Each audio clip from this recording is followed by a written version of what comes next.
വിദേശ സംഭാവന നിയന്ത്രണ നിയമത്തിലെ നിയന്ത്രണങ്ങൾ സംസ്ഥാനങ്ങളുടെ വികസന പ്രവർത്തനങ്ങളെ പ്രതികൂലമായി ബാധിക്കുന്നുവെന്ന് ചൂണ്ടിക്കാട്ടി മുഖ്യമന്ത്രി വി.ഡി. സതീശൻ നിയമസഭയിൽ പ്രമേയം അവതരിപ്പിച്ചു. ജനക്ഷേമ പ്രവർത്തനങ്ങൾക്കും ദുരിതാശ്വാസ പ്രവർത്തനങ്ങൾക്കും തടസ്സമാകുന്ന വ്യവസ്ഥകൾ ഭേദഗതി ചെയ്യണമെന്ന് പ്രമേയത്തിലൂടെ കേന്ദ്ര സർക്കാരിനോട് ആവശ്യപ്പെട്ടു. വിദേശ സംഭാവന നിയന്ത്രണ ചട്ടങ്ങൾ ഭേദഗതി ചെയ്തുകൊണ്ട് കേന്ദ്ര സർക്കാർ 2026 ജൂൺ 22 പുറപ്പെടുവിച്ച ചട്ടങ്ങളിലെ വ്യവസ്ഥകൾ രാജ്യത്തെയും പ്രത്യേകിച്ച് കേരളത്തിലെയും സാമൂഹ്യ ആരോഗ്യ വിദ്യാഭ്യാസ കാരുണ്യ മേഖലകളിൽ പ്രവർത്തിക്കുന്ന സന്നദ്ധ ചാരിറ്റി സ്ഥാപനങ്ങളുടെ സുഗമമായ പ്രവർത്തനങ്ങളെ ദോഷകരമായി ബാധിക്കുന്നതാണ്. ദശാബ്ദങ്ങളായി പാർശ്വവൽക്കരിക്കപ്പെട്ട ജനവിഭാഗങ്ങളുടെ ക്ഷേമം, വിദ്യാഭ്യാസം, ആരോഗ്യം, അശരണർക്കുള്ള ചികിത്സാ സഹായം, ഭിന്നശേഷിക്കാരുടെ പുനരധിവാസം, ദുരന്ത നിവാരണ പ്രവർത്തനങ്ങൾ തുടങ്ങിയവയിൽ സർക്കാർ സംവിധാനങ്ങൾക്ക് വലിയ തോതിൽ പിന്തുണയേകുന്ന സേവനമാണ് സംസ്ഥാനത്തെ രജിസ്റ്റർ ചെയ്യപ്പെട്ട സന്നദ്ധ സംഘടനകൾ നിർവഹിക്കുന്നത്.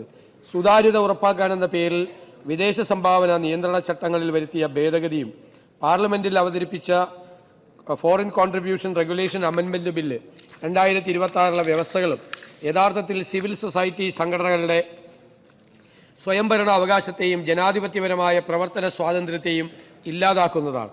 പൊതുവായ ലക്ഷ്യങ്ങൾക്ക് വിദേശ സംഭാവന അനുവദിച്ചിരുന്നതിന് പകരം സാമൂഹികം, വിദ്യാഭ്യാസം, സാംസ്കാരികം, സാമ്പത്തികം, മതം എന്നീ 5 വിഭാഗങ്ങളിലായി നിർദ്ദേശിച്ചിട്ടുള്ള 105 മേഖലകളിലേക്ക് സംഘടനകളുടെ പ്രവർത്തന മേഖല പരിമിതപ്പെടുത്തിയിരിക്കുന്നു. കൂടാതെ ഒരു സംസ്ഥാനത്ത് രജിസ്റ്റർ ചെയ്ത സംഘടനയ്ക്ക് മറ്റൊരു സംസ്ഥാനത്ത് പ്രവർത്തിക്കണമെങ്കിൽ വീണ്ടും രജിസ്ട്രേഷൻ എടുക്കണമെന്നതും സന്നദ്ധ പ്രവർത്തനങ്ങളെ പ്രായോഗികമായി തടസ്സപ്പെടുത്തുന്ന നിബന്ധനയാണ്.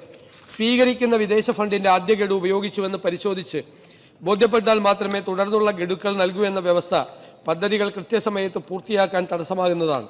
ചട്ടലംഘനം നടത്തിയാൽ ലഭിച്ച സംഭാവനയുടെ 30% വരെ കനത്ത പിഴ ഈടാക്കുമെന്ന വ്യവസ്ഥ ചെറിയ സാങ്കേതിക പിഴവുകളുടെ പേരിൽ പോലും മാതൃകാപരമായി പ്രവർത്തിക്കുന്ന പല സ്ഥാപനങ്ങളുടെയും സാമ്പത്തിക ഭദ്രത ഇല്ലാതാക്കുന്ന സമീപനമാണ്. സംഘടനയുമായി ബന്ധപ്പെട്ട വ്യക്തികളുടെയും ഭാരവാഹികളുടെയും വ്യക്തിപരമായ സോഷ്യൽ മീഡിയ അക്കൗണ്ടുകൾ, വെബ്സൈറ്റുകൾ എന്നിവ നിർബന്ധമായും വെളിപ്പെടുത്തണമെന്ന വ്യവസ്ഥ പൗരന്മാരുടെ സ്വകാര്യതയിലേക്കുള്ള കടന്നുകയറ്റമാണ്. സ്ഥാപനവുമായോ മാനേജ്മെന്റുമായോ ബന്ധപ്പെട്ടവരോ കഴിഞ്ഞ ഒരു വർഷത്തിനുള്ളിൽ പുസ്തകം, മാസിക, വാർത്താമാധ്യമങ്ങളിലൂടെയുള്ള പ്രസിദ്ധീകരണങ്ങൾ തുടങ്ങിയവ നടത്തിയിട്ടുണ്ടെങ്കിൽ ഉള്ളടക്കത്തിന്റെ ചുരുക്കം ഉൾപ്പെടെ വിശദാംശങ്ങൾ നൽകണമെന്നും വ്യവസ്ഥ ചെയ്തിരിക്കുന്നു.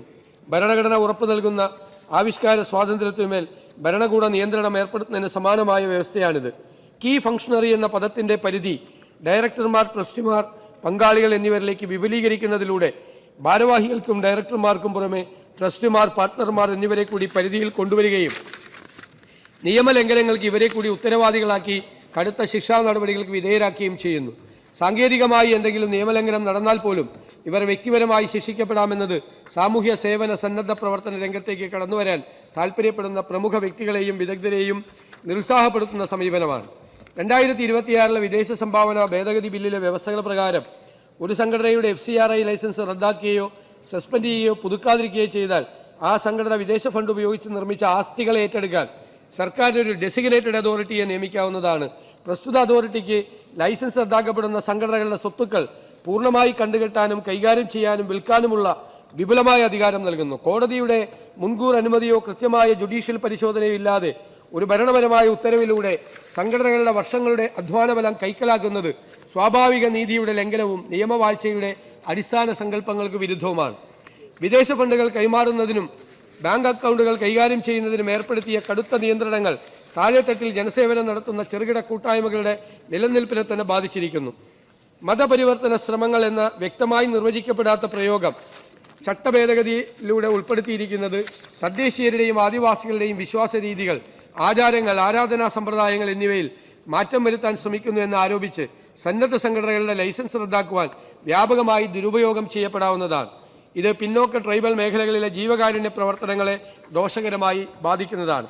ആയതിനാൽ ഭരണഘടനയുടെ ആർട്ടിക്കിൾ 19, 25, 29 എന്നിവയിലെ വ്യവസ്ഥകൾ ലംഘിക്കുന്നതും ഫെഡറൽ തത്വങ്ങൾക്ക് വിരുദ്ധമായതും രാജ്യത്ത് മാതൃകാപരമായി പ്രവർത്തിക്കുന്ന സന്നദ്ധ സേവന സംഘടനകളുടെ പ്രവർത്തനത്തെ പ്രതിസന്ധിയിലാക്കുന്നതുമായ വിദേശ സംഭാവന നിയന്ത്രണ നിയമ ഭേദഗതി നിർദ്ദേശവും ചട്ടഭേദഗതിയും അടിയന്തരമായി പിൻവലിക്കണമെന്ന് ഈ സഭ കേന്ദ്ര സർക്കാരിനോട് ആവശ്യപ്പെടുന്നു. ബിടെക്കിൽ ആർട്ടിഫിഷ്യൽ ഇന്റലിജൻസ്, സൈബർ സെക്യൂരിറ്റി, പിന്നെ ഇന്റർനെറ്റ് ഓഫ് തിങ്സ് 2 ലക്ഷം രൂപ വിലമതിക്കുന്ന SAP ഗ്ലോബൽ പ്രോഗ്രാമുകൾ ഇപ്പോൾ സൗജന്യമായി നേടാം. Jai Bharat college of management and engineering technology, Perumbavoor.